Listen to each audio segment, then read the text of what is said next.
బులెటిన్లో మరో breaking news చూస్తున్నాం. ఏపీలో చంద్రబాబు పవన్ కళ్యాణ్ వ్యాఖ్యలు ఇంట్రెస్టింగ్ గా మారాయి.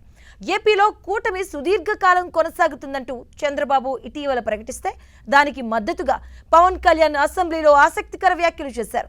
మరో 10 ఏళ్లు సీఎంగా చంద్రబాబే ఉంటారని పవన్ కళ్యాణ్ ప్రకటించడంతో కూటమి ఫ్యూచర్ పై అంచనాలు మరింత పెరిగాయి. భవిష్యత్తులోనూ కూటమి నేతలంతా కలిసికట్టుగా పనిచేసేలా ఏపీ సీఎం, డిప్యూటీ సీఎం వ్యాఖ్యలు చేయడం దిగువ స్థాయి కార్యకర్తల్లో ఉత్సాహం మరింత పెంచింది. ఇదే అంశానికి సంబంధించిన పూర్తి అంశాలు మా కరెస్పాండెంట్ రవిచంద్ర అందిస్తారు. రవిచంద్ర,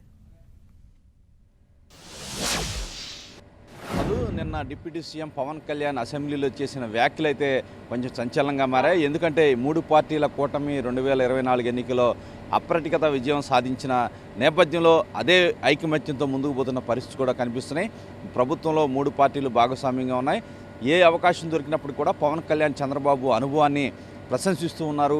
ఎక్కడైనా కావచ్చు, అది బహిరంగ సభలే కావచ్చు, అసెంబ్లీ కావచ్చు, చట్టసభలో కావచ్చు, ఎక్కడైనా సరే పవన్ కళ్యాణ్ పలు సందర్భాల్లో చంద్రబాబు 10 సంవత్సరాలు ముఖ్యమంత్రిగా ఉండాలి అని కోరుకుంటూ ఉన్నారు.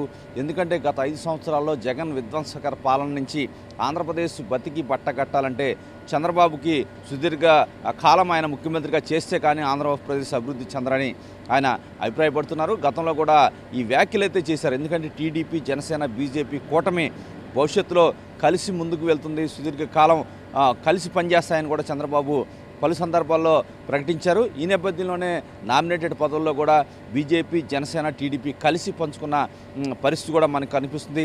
ప్రస్తుతం అయితే శాసనసభలో కూడా ఈ 3 పార్టీల కోఆర్డినేషన్ అయితే అద్భుతంగా ఉందని చెప్పుకోవచ్చు. పవన్ కళ్యాణ్ మాత్రం చంద్రబాబు ఏదైతే ఆయన అనుభవాన్ని ఎప్పటికప్పుడు గుర్తిస్తూ ఉన్నారు, చెప్తూ ఉన్నారు. చంద్రబాబు సలహాలు, సూచనలు మేము కూడా పాటిస్తాం, ఆయన దారిలోనే మేము కూడా పయనిస్తామని చెప్తున్నారు. జనసేన ఎవరు కూడా చంద్రబాబు కావచ్చు, టీడీపీకి వ్యతిరేకంగా మాట్లాడొద్దని గతంలోనే ఆయన ఆదేశాలు జారీ చేశారు. కొంత కఠిన చర్యలు తీసుకుంటామని కూడా పవన్ కళ్యాణ్ చెప్పిన పరిస్థితి కనిపిస్తుంది. ఈ నేపథ్యంలో అదేవిధంగా చంద్రబాబు కూడా అదే విధమైన గౌరవాన్ని పవన్ కళ్యాణ్కి ఇస్తున్నారు. అవసరమైన సందర్భాల్లో పవన్ కళ్యాణ్ సలహాలు, సూచనలు కూడా స్వీకరిస్తూ ఉన్నారు. ప్రత్యేకంగా చంద్రబాబుతో కూడా పవన్ కళ్యాణ్ అప్పుడప్పుడు వచ్చి సచివాలయంలో కూడా భేటీ అవుతున్నారు.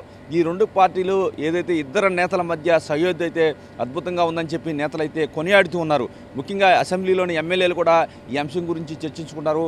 పవన్ చేసిన వ్యాఖ్యలు చాలా ఆలోచన చేసిన వ్యాఖ్యలు, చంద్రబాబు పట్ల తన అభిమానాన్ని ఏ విధంగా చాటుకుంటున్నారో అనుభవాన్ని, ఎందుకంటే రాష్ట్ర ప్రయోజనాల కోసమే పవన్ కళ్యాణ్ వ్యాఖ్యలు చేశారని కూడా ఎమ్మెల్యేలు చెప్తున్నారు. ఎందుకంటే గత 5 సంవత్సరాల పరిపాలనలో ఆంధ్రప్రదేశ్ 20 ఏళ్ల అభివృద్ధి వెనక్కి వెళ్ళింది. మరలా అభివృద్ధి చెందాలంటే చంద్రబాబు సుదీర్ఘకాలం ఆంధ్రప్రదేశ్ని పాలించాల్సిన అవసరం ఉందని ఎమ్మెల్యేలంతా అభిప్రాయపడుతున్నారు. అదేవిధంగా పవన్ కళ్యాణ్ కూడా తన మనసులో మాటని నిన్న అసెంబ్లీ వేదికగా చెప్పడం జరిగింది. ఆయన కూడా పలు బహిరంగ సభల్లో కావచ్చు, బహిరంగ వేదికల్లో కావచ్చు పవన్ కళ్యాణ్ చంద్రబాబు గురించి గతంలో కూడా ఇటువంటి వ్యాఖ్యలే చేసిన పరిస్థితి అయితే మనకు కనిపిస్తుంది. మధు.